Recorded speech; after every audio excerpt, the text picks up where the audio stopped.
Alors, vous remarquez, on n'est pas dans notre Airship. Ah, non, là c'est pas un Airship du tout ça. On est en vacances. Vous avez vu en fait la dernière vidéo où on annonçait un petit peu le projet que l'on allait faire. Oui. De construire des Airships. Oui. Et donc, on va en construire 3 pour l'instant. Ouais. Voilà. C'est un début. Qui a envie de nous rejoindre, Allez. Voilà, c'est tout à fait possible. Allez, marquez en dessous dans les commentaires qui voudrait. Qui veut venir dans le village des Airships? Alors, on va parler justement de Airship Ouais. aujourd'hui. Ah, c'est ok. bizarre. Ça change. On va parler des fondamentaux. Qu'est-ce qu'un Airship? Et avant tout, il faut, je pense que beaucoup de ceux qui vont regarder cette vidéo, qui regardent cette vidéo, vous connaissez déjà le Airship et d'où ça vient. Mais j'ai remarqué que beaucoup ne savent pas. Donc je voulais faire un petit point justement sur ça, sur déjà la base du Airship, ça vient de où? Et après, on va vous emmener voir un spécialiste, Ouais. parce on est dans son village.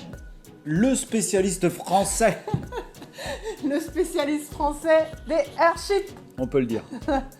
inspiré. C'est le clone de Michael Reynolds en France. Est-ce que tu peux nous dire déjà, toi, la base du Airship?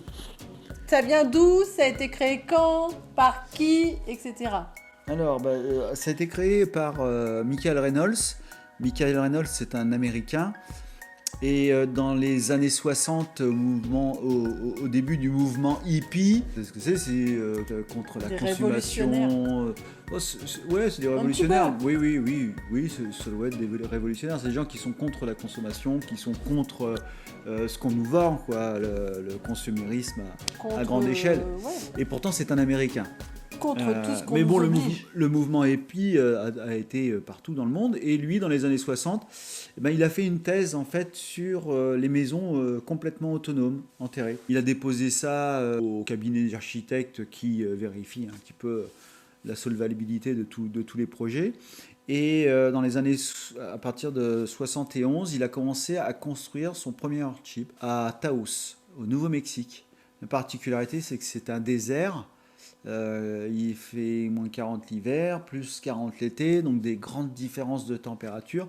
Relativement beau quand même, avec des périodes très froides, mais il fait beau dehors, donc le Airship avec sa grande serre, ça c'est génial. Donc il a construit son premier Airship et il a fait 70 maisons comme ça, 70 Airships, on va dire des essais différents. Jusqu'en 97, je crois, où il s'est fait retirer son agrément d'architecte, son agrément d'architecte, diplôme. avec interdiction de construire. Pourquoi? Parce que c'est quelqu'un qui embête le monde. Il récupère des pneus pour faire les murs, pas besoin de briques, pas besoin de parpaing, pas besoin de bois, ossature bois et tout ce qui s'ensuit. Il récupère des bouteilles de verre pour faire des murs de verre, que vous avez vu. Je crois même qu'à l'époque, on l'appelait un peu la maison poubelle. Peut-être, ouais. J'ai lu ça quelque part. Donc, parce que c'est beaucoup de recyclage. En fait. Voilà, c'est ça. Et puis c'est quelqu'un qui dérangeait pour ça. Donc les canettes de bière pour écraser en métal là, pour faire les murs avec du ciment, recycler l'eau plusieurs fois, être en autonomie dans un pays, dans le pays où la consommation est quand même la reine, où il faut, ça allait pas quoi. Donc en 97. On lui sucre son agrément d'architecte. Pendant 17 ans, en fait, il va se battre. Au bout de 17 ans, il récupère son agrément d'architecte et il met en place à cette époque-là, justement, l'école biotecture pour apprendre, pour disséminer, on va dire, la bonne parole à toute personne qui voudrait apprendre. Le principe de Airship, quoi. Donc il crée des écoles même aussi un petit peu partout dans le monde. Il y en a une en France, à Biras, à quelques kilomètres d'ici, mais il en a fait au Venezuela, au Mexique, en Afrique. Un peu partout, quoi. Voilà, il a été montré en fait qu'avec de la récupération, on pouvait faire des choses on pouvait être autonome. Alors, il a développé dans le Airship plusieurs autonomies. Michael Reynolds est toujours en activité. Si vous voulez aller sur son site, acheter des plans, il vend des plans en ligne. Mais Mathieu aussi. Des livres, des CD, plein de trucs, quoi. Et puis, vous pouvez aller voir aussi toutes aller les vidéos à Taos, sur YouTube. vous former. C'est vrai que c'est un peu loin. Donc, bientôt, vous pourrez le faire très prochainement ici en France. Parce que déjà, vous pouvez déjà le faire sur pas mal de chantiers participatifs, parce qu'il y a de plus en plus de Earthship inspirés qui se construisent en France. Et donc, c'est de plus en plus facile de se former. Et donc, on vous dit à très très bientôt. Et maintenant, on vous emmène avec nous parce qu'on va aller voir justement le gourou. Le professionnel du Earthship français. Donc, Earthship inspiré, bien sûr, ou Géonef. Voilà. Allez, c'est parti, on vous emmène.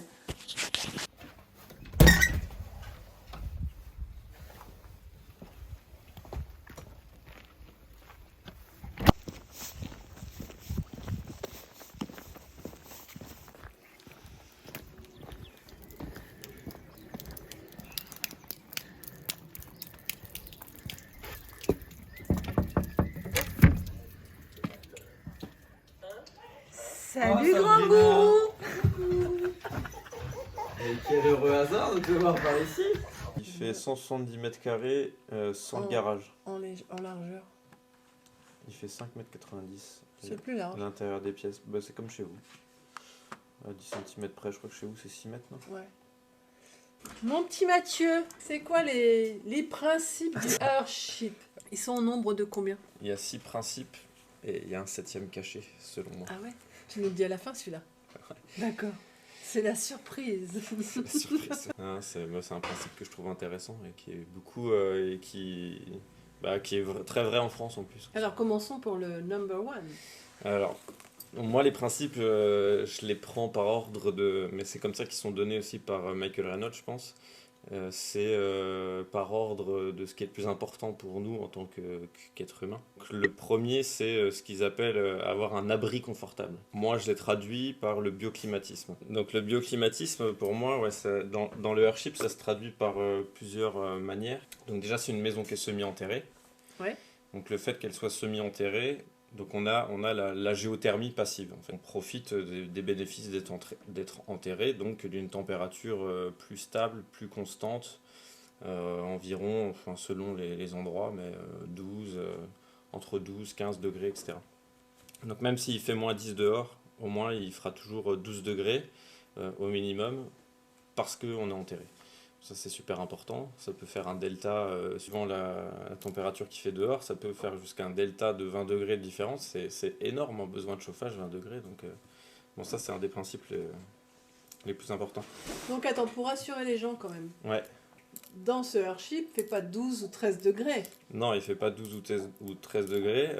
Au Nouveau-Mexique, avec les derniers modèles, avec la serre qui fait zone tampon, c'est aussi un des principes... un des sous-principes, on va dire, du bioclimatisme, c'est d'avoir une zone tampon qui sépare donc les pièces de vie de l'extérieur. On a une zone tampon ici qui est fermée des deux côtés.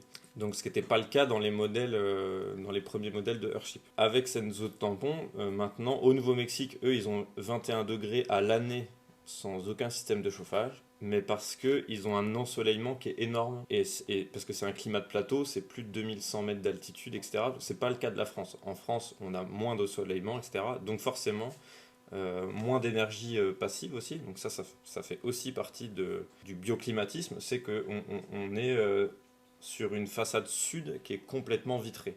Donc on a des apports solaires, donc des apports de chauffage solaire gratuit, quoi, si on veut, qui viennent réchauffer notre masse thermique et donc qui vient rayonner dans qui vient accumuler dans la maison. en fait de la chaleur et la restituer en fait à... C'est ça, comme une batterie de masse thermique, une batterie de chaleur, quoi. Et donc en France, c'est moins vrai qu'aux États-Unis, enfin surtout au Nouveau-Mexique. Par exemple à Bieras, où ils ont vraiment fait le choix de mettre aucun système de chauffage. Ça a chauffé un petit peu au gaz de temps en temps, mais vraiment c'était peanuts, quoi, ou rien du tout. Et là, on est plutôt sur une température, selon leur dire, de 16 degrés au minimum. Voilà. Donc sans aucun système de chauffage, en France, on sait faire du 16 degrés minimum. Donc on n'a plus que, si on veut 19, on n'a plus que 3 degrés à aller chercher. C'est incroyable, en fait. Il n'y a aucune maison qui est capable de faire ça. Ouais, c'est vrai. Il y a les maisons, il y a d'autres maisons semi-enterrées qui existent depuis longtemps. En France, on en a plein, des maisons semi-enterrées. Mais liées aux autres principes donc de bioclimatisme qui sont vraiment intégrés à l'Earthship, là on arrive à avoir une température. C'est vraiment le tout premier, c'est le Confortable shelter, c'est un abri confortable, c'est le bioclimatisme, quoi. D'accord. Voilà. Tu veux savoir la suite? Bah oui.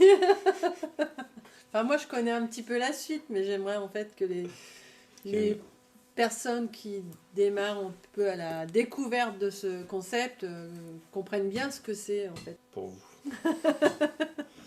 Donc le deuxième principe, par ordre des besoins humains, donc c'est l'accès à l'eau. Donc pour l'Earthship, c'est sa gestion de l'eau. Donc on est sur une maison qui est autonome en eau. Donc on récolte l'eau de pluie, on va la stocker et surtout donc on va la potabiliser pour les besoins de la maison. Mais c'est la gestion, elle est encore plus poussée que ça dans cette maison, c'est que non seulement on pense différemment les points d'eau dans la maison, c'est-à-dire qu'il y en a qui ont vraiment besoin d'être potables et il y en a s'ils sont filtrés jusqu'à un certain point mais pas non plus potabilisés avec les filtres à céramique, ceux qui coûtent le plus cher, c'est pas grave, quoi.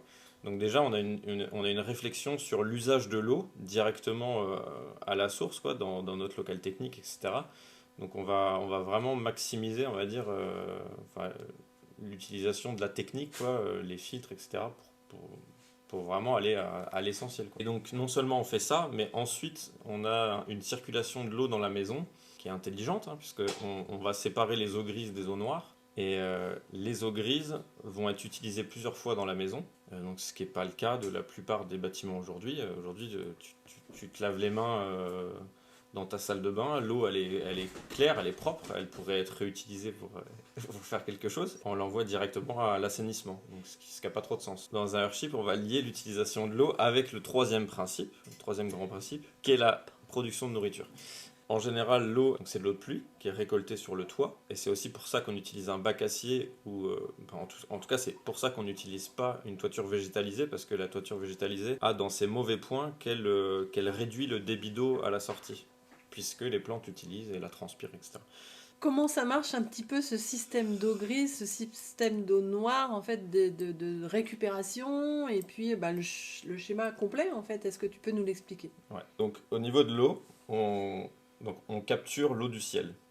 Donc on fait de la récupération d'eau de pluie. Donc on récupère l'eau qui vient sur la toiture, sur la couverture. Et donc puisqu'on cherche à récupérer l'eau pour aller la stocker à l'arrière de la maison dans des cuves, je disais c'est pour ça qu'on n'utilise pas de toiture végétalisée. C'est une question qui revient souvent, mais la toiture végétalisée a en défaut qu'elle réduit le débit d'eau à la sortie puisqu'elle l'utilise pour les plantes. Donc on stocke l'eau, on la stocke légèrement en hauteur pour pouvoir bénéficier d'une pression naturelle si jamais on venait pour X raison à manquer d'électricité. On va venir la filtrer dans notre local technique par toute une batterie de filtres et on la met en pression.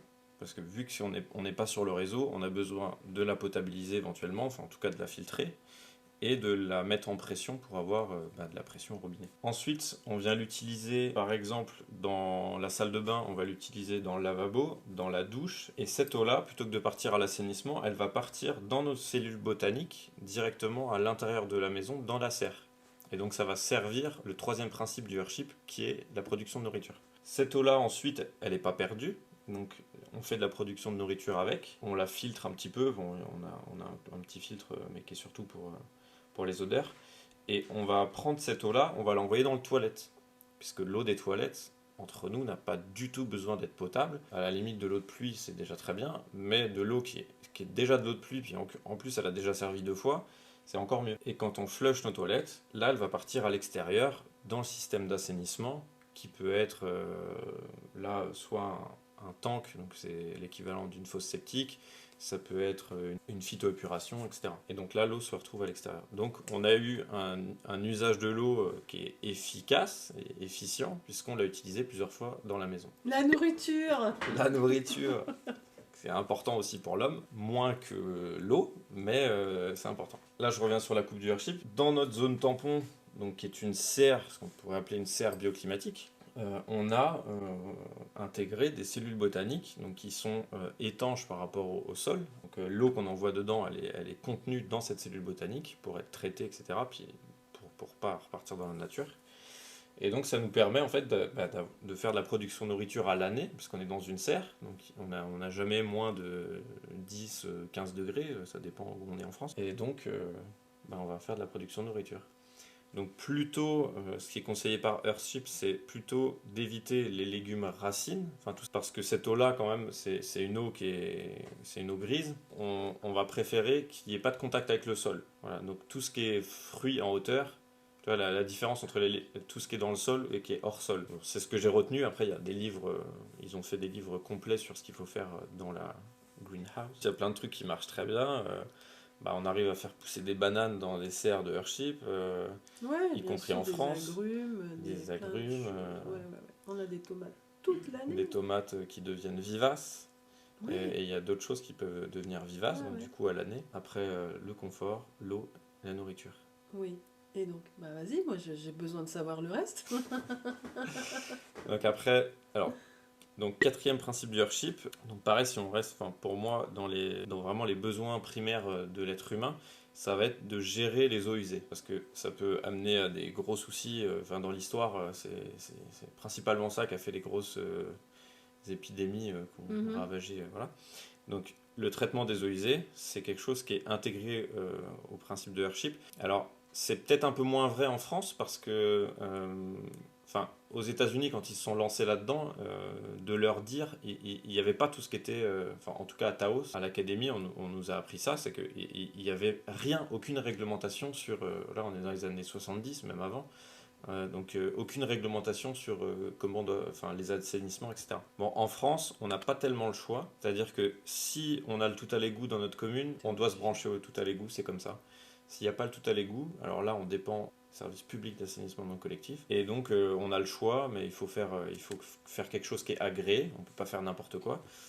Donc soit une microstation, station d'épuration avec épandage, ou mon préféré, c'est la phytoépuration bien sûr. Voilà, donc ça c'est un des principes qui est dans le Earthship, mais en vérité, de toute façon, toutes les maisons aujourd'hui ont ce principe-là, on peut pas y échapper, on traite nos eaux usées. Cinquième principe. En tant qu'être humain, on a besoin d'énergie pour faire diverses choses, mais surtout pour faire fonctionner, c'est surtout pour faire fonctionner tout ce qui est technique, toutes nos machines dans la maison. Donc pour ton robot électrique, tu vas vouloir de l'électricité, etc. Donc ce cinquième principe, c'est les énergies, et dit énergie renouvelable. Bon, maintenant, il y a un débat là-dessus. Je veux dire, moi je suis pas forcément d'accord avec l'autonomie électrique. Et si je peux juste en toucher juste un mot, parce que je trouve que c'est important, surtout en France. En fait, ça a tout son sens aux États-Unis, parce que le mix énergétique des États-Unis, il est très carboné, très très carboné, donc il relâche beaucoup de CO2 dans l'atmosphère, et le CO2, c'est reconnu comme la cause principale du réchauffement climatique et tous les problèmes qu'on va avoir dans les 20, 30, qui commencent déjà à apparaître, mais qui vont empirer. Donc si on est tous d'accord que un des problèmes majeurs de notre civilisation, c'est le carbone, il faut utiliser une énergie qui est peu carbonée. Et en France, on a déjà une énergie qui est peu carbonée, qui a d'autres problématiques à côté, dont on ne va pas parler aujourd'hui, ce serait trop long, c'est un débat technique. Mais en tout cas, nous on est au nucléaire, principalement, même si on développe beaucoup les énergies dites renouvelables, qui ne sont pas tellement entre nous, éoliennes, solaires, etc. Selon moi, bien sûr, tout ce que je dis n'engage que moi. Le nucléaire est très peu carboné, c'est une des énergies les moins carbonées au monde, et qui prend très peu de place en fait. On a besoin de très peu de combustible et de très peu de place. La différence entre, par exemple, le solaire, parce qu'on utilise beaucoup le solaire dans les Earthship, la différence de place, c'est-à-dire l'espace dont on a besoin pour fournir de l'énergie, si on voulait avoir la même puissance entre du nucléaire et du solaire, on a besoin de 1000 fois plus d'espace avec le solaire qu'avec le nucléaire. Bon, c'est juste un petit ordre, un ordre d'idée, si on compte même pas l'énergie grise d'un panneau solaire, etc. Donc, revenons. Attends, parce que le Earthship, en fait, il a été fait dans les années 70, mais le but, en fait, de Michael Reynolds, c'était aussi surtout l'autonomie. C'était l'autonomie. Avant l'écologie. Oui. Aujourd'hui, on parle plus d'écologie, et donc c'est vrai que ça peut être du coup un sujet à débattre. Le principe du Earthship, c'est l'autonomie électrique aussi, pour être complètement hors réseau. Et donc c'est l'utilisation d'énergie solaire et éolien pour arriver à cette fin-là. Donc on est sur batterie, puisqu'on n'a pas, on n'a pas le réseau qui fait office de stock, avec une technologie qui est au plomb, donc qui est la plus sûre aujourd'hui. L'éolien a plus de sens chez nous qu'à Taos au Nouveau-Mexique, parce que, encore une fois, l'ensoleillement n'est pas du tout le même dans nos deux pays. Alors le 6e principe. Donc le 6e est le dernier, on pourrait dire le moins utile, le moins impératif dans nos besoins d'être humain, mais quand même, c'est l'utilisation de matériaux locaux et recyclés. Donc c'est un des principes de l'Earthship. Tout le monde connaît l'Earthship pour l'utilisation des pneus. Bon, encore là, c'est encore un sujet qui peut faire débat. Mais en tout cas, ça a cet avantage de dépolluer, parce qu'on va utiliser des pneus, on va faire quelque chose de positif avec, on va faire un habitat qui est écologique, très peu gourmand en énergie, etc. Mais on ne va pas utiliser que les pneus. On va aussi utiliser, nous, on utilise aussi beaucoup d'enduit terre. On essaye de le faire le plus local. Bon, après, bien sûr, ça dépend des fournisseurs, mais etc. Le bois, l'isolation qui peut être en champ, enfin, tout ça, c'est des choses qu'on va trouver dans notre pays, en tout cas. Et le 7e? Le 7e principe, pour moi, c'est le chantier participatif. C'est-à-dire, c'est l'autoconstruction. Parce qu'on est dans une autre optique que on s'engage, enfin, comme vous êtes engagé sur votre chantier par exemple, corps et âme dans notre maison, quoi. Donc c'est une autre déjà c'est une expérience humaine qu'on a peut-être besoin de vivre à un moment, peut-être qu'il y a un changement qu'on a besoin d'aller vers ça. Et ça permet de faire de la transmission, ça permet de faire de l'apprentissage, donc c'est mon petit principe caché. Intéressant ce principe. Eh ben merci Mathieu pour ces explications. J'espère que vous avez compris les principes du Earthship. Et parce que ça me semblait en fait important d'apporter ces précisions pour les personnes qui découvrent seulement là en ce moment les Earthships. Je sais qu'il y en a plein qui ont découvert depuis des années. Merci Mathieu. Merci ça. Alors on vous dit salut les loulous et puis We'll see you next time. allez ciao.